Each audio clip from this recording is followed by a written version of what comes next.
आज हम जिस धरती पर खड़े हैं वो हमेशा से ऐसी नहीं थी। कभी यहाँ ना जमीन थी, ना हवा, ना पानी, ना जीवन। आज जहाँ खेत हैं, शहर हैं, पहाड़ और समंदर हैं, वहाँ कभी सिर्फ आग थी। हर तरफ जलता हुआ पत्थर, उबलती चट्टानें और आसमान से गिरते हुए उल्कापिंड।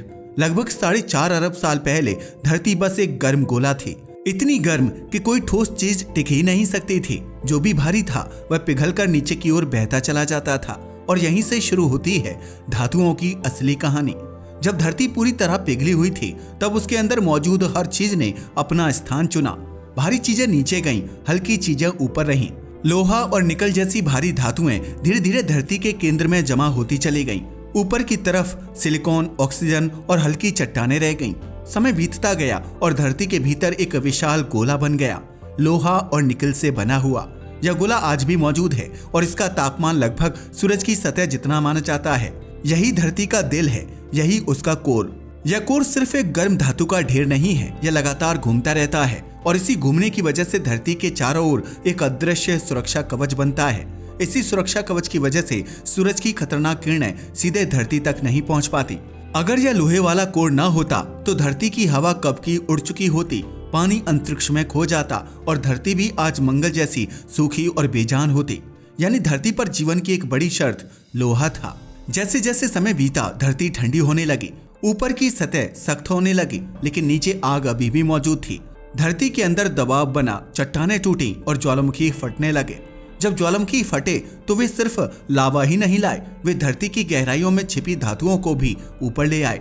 तांबा, सोना, चांदी, लोहा, ये सब चट्टानों के साथ सतह तक पहुंचने लगे। इसी दौरान धरती पर पानी आया।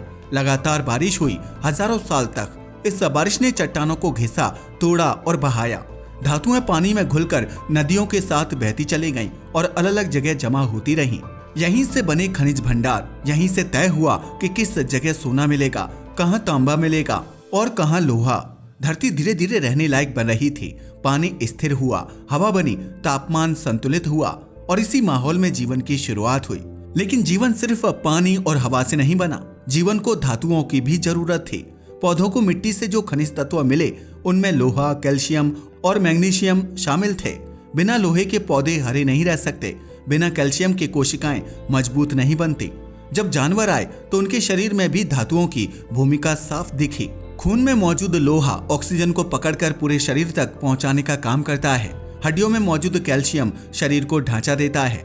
यानी धरती की धातुएं सिर्फ जमीन में नहीं थीं, वे हर जीव के शरीर का हिस्सा बन चुकी थीं। बहुत बाद में, लाखों साल बाद इंसान आया। शुरुआत में इंसान को धातुओं की कोई समझ नहीं थी। वो पत्थर तोड़ता था, लकड़ी से काम चलाता था।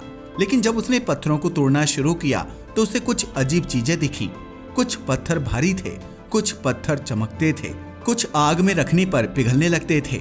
यहीं से इंसान और धातु की पहली मुलाकात हुई। उस समय इंसान को यह पता नहीं था कि जिन चमकदार टुकड़ों को वह उठा रहा है वे आगे चलकर उसकी पूरी दुनिया बदल देंगे। उसे यह नहीं पता था कि इन्हीं धातुओं से औजार बनेंगे, खेती बदलेगी, युद्ध होंगे और सभ्यताएं खड़ी होंगी। लेकिन कहानी अब रुकने वाली नहीं थी। धरती ने धातुएं दी थीं और इंसान उन्हें समझने वाला था। जब इंसान ने पहली बार चमकती धातु को हाथ में लिया तब वह यह नहीं जानता था कि वह किसी नई दुनिया के दरवाजे पर खड़ा है। उस समय इंसान अभी भी शिकार पर निर्भर था। पत्थर के औजार जल्दी टूट जाते थे और हर काम में बहुत ज्यादा मेहनत लगती थी। लेकिन आग के पास पड़े कुछ पत्थरों से जब पिघली हुई धातु निकली तो इंसान ने महसूस किया कि यह पत्थर से अलग है। सबसे पहले जिस धातु ने इंसान का ध्यान खींचा वह तांबा था। तांबा जमीन की सतह के पास मिल जाता था और आग में आसानी से पिघल जाता था। इसे हथौड़े से पीटकर मनचाहा आकार दिया जा सकता था। इसी वजह से इंसान ने पत्थर छोड़कर तांबे के छोटे औजार बनाना शुरू किया। शुरू में ये औजार बहुत साधारण थे, लेकिन पत्थर की तुलना में ज्यादा टिकाऊ थे। तांबे के आने से इंसान का रोजमर्रा का जीवन थोड़ा आसान हो गया। लकड़ी काटना आसान हुआ, जानवरों की खाल उतारना आसान हुआ और शिकार के हथियार पहले से बेहतर बन पाए। लेकिन तांबा बहुत मजबूत नहीं था। ज्यादा जोर पड़ते ही वह मुड़ जाता था। इंसान को इससे आगे कुछ और चाहिए था। समय के साथ इंसान ने एक नई बात देखी। कुछ जगहों पर तांबे के साथ एक और धातु भी मिलती थी। जब इन दोनों को एक साथ पिघलाया गया तो जो धातु बनी वह पहले से ज्यादा सख्त और टिकाऊ थी। यह नया पदार्थ था, कांसा। तांबा और टिन मिलकर कांसा बनाते हैं और इसी खोज ने इंसानी इतिहास को नई दिशा दे दी। कांसे के औजार ज्यादा देर तक चलते थे, उनसे जमीन बेहतर तरीके से खोदी जा सकती थी, खेती आसान हो गई। पहले जहां इंसान सिर्फ खाने की तलाश में घूमता रहता था, अब वह एक जगह रुकने लगा, खेत बने, अनाज जमा होने लगा और इंसान स्थायी बस्तियों में रहने लगा। जैसे जैसे खेती बढ़ी, आबादी भी बढ़ी। अब हर कोई शिकार नहीं करता था, कुछ लोग खेती करते थे, कुछ औजार बनाते थे और कुछ चीजों का आदान प्रदान करते थे। यहीं से समाज का ढांचा बनना शुरू हुआ। कांसे ने इंसान को सिर्फ औजार नहीं दिए बल्कि समय और स्थिरता दी। लेकिन कांसा बनाने के लिए टिन जरूरी था और टिन हर जगह नहीं मिलता था। इसका मतलब यह था कि जो इलाके टिन से भरपूर थे वे ज्यादा ताकतवर बन गए। दूर दूर तक व्यापार होने लगा, रास्ते बने, कारवां चले और पहली बार अलग अलग क्षेत्रों के लोग आपस में जुड़े। इसी दौरान इंसान की नजर एक और धातु पर पड़ी, लोहा। लोहा हर जगह मौजूद था, लेकिन एक समस्या थी, इसे पिघलाने के लिए बहुत ज्यादा गर्मी चाहिए थी। शुरू में इंसान इसे ठीक से इस्तेमाल नहीं कर पाया, लेकिन जैसे जैसे भट्टियां बेहतर हुई और आग पर नियंत्रण बढ़ा, इंसान ने लोहे को भी ढालना सीख लिया। लोहे के आने के बाद धीरे धीरे सब कुछ बदलने लगा। लोहा कांसे से सस्ता था और ज्यादा मजबूत भी। लोहे के औजार जल्दी नहीं टूटते थे। खेती के लिए हल, फावड़े और दनाती पहले से कहीं ज्यादा असरदार हो गए। अब जमीन गहराई तक जोती जा सकती थी और पैदावार बढ़ गई। लोहे ने युद्ध को भी पूरी तरह बदल दिया। लोहे की तलवारें तेज थीं, भाले मजबूत थे और कवच टिकाऊ थे। जिन लोगों के पास लोहे की तकनीकी थी वे दूसरों पर भारी पड़ने लगे। इसी वजह से बड़े बड़े साम्राज्य उभरे और कई पुरानी सभ्यताएं पीछे छूट गईं। लेकिन लोहा सिर्फ लड़ाई का साधन नहीं था, इसने इंसान को शहर बनाने में भी मदद की। मजबूत दरवाजे, औजार और संरचनाएं बनने लगी। लकड़ी और पत्थर के साथ मिलकर लोहा निर्माण का अहम हिस्सा बन गया। इसी समय इंसान ने कुछ खास धातुओं को अलग नजर से देखना शुरू किया। सोना और चांदी जमीन में कम मिलते थे, लेकिन उनकी चमक बनी रहती थी। ना वे जंग खाते थे और ना ही जल्दी खराब होते थे, इसलिए उन्हें संभाल कर रखा जाने लगा। धीरे धीरे ये धातुएं मूल्य का प्रतीक बन गईं। राजाओं ने इन्हें अपने खजानों में रखा, लेन देन में इनका इस्तेमाल होने लगा। यहीं से मुद्रा की शुरुआत हुई। धातु अब सिर्फ औजार नहीं थी, वह ताकत और व्यवस्था का हिस्सा बन चुकी थी। अब इंसान पूरी तरह बदल चुका था। वह सिर्फ प्रकृति पर निर्भर नहीं था, वह धातुओं की मदद से प्रकृति को अपने हिसाब से ढाल रहा था।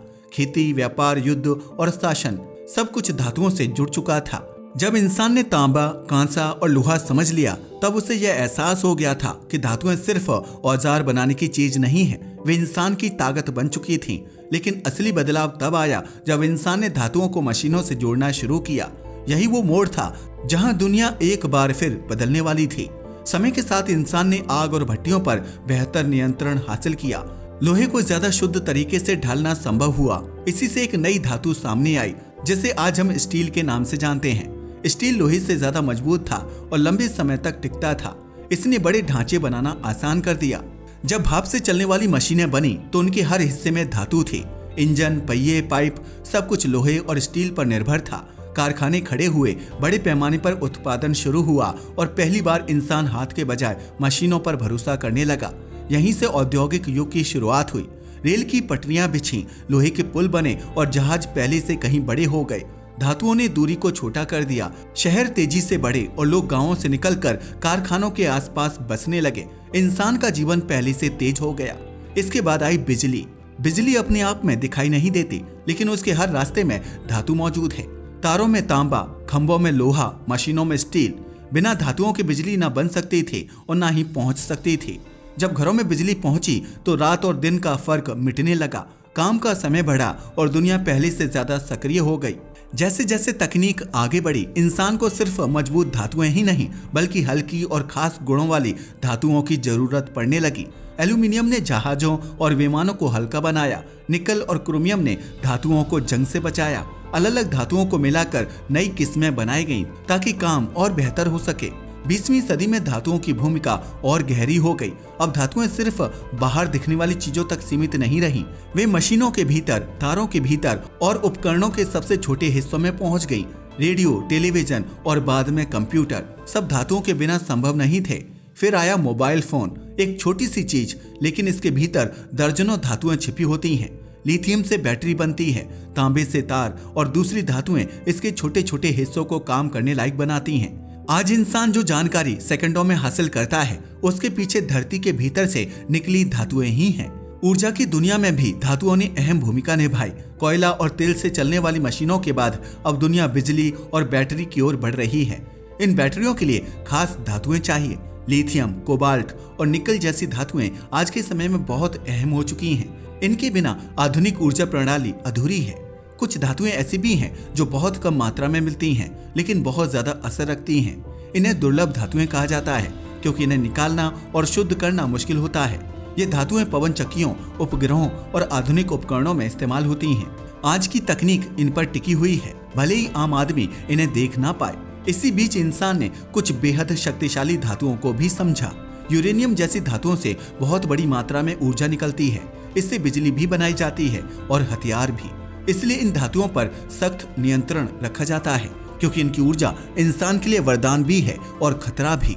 लेकिन धातुओं के इस भारी इस्तेमाल की एक कीमत भी है। खनन से जमीन पर असर पड़ा, पानी और हवा दूषित हुए और कुछ धातुएं इंसान के शरीर के लिए नुकसानदायक साबित हुई। सीसा और पारा जैसी धातुओं ने स्वास्थ्य पर बुरा असर डाला। इसी वजह से आज धातुओं के इस्तेमाल में सावधानी जरूरी हो गई है।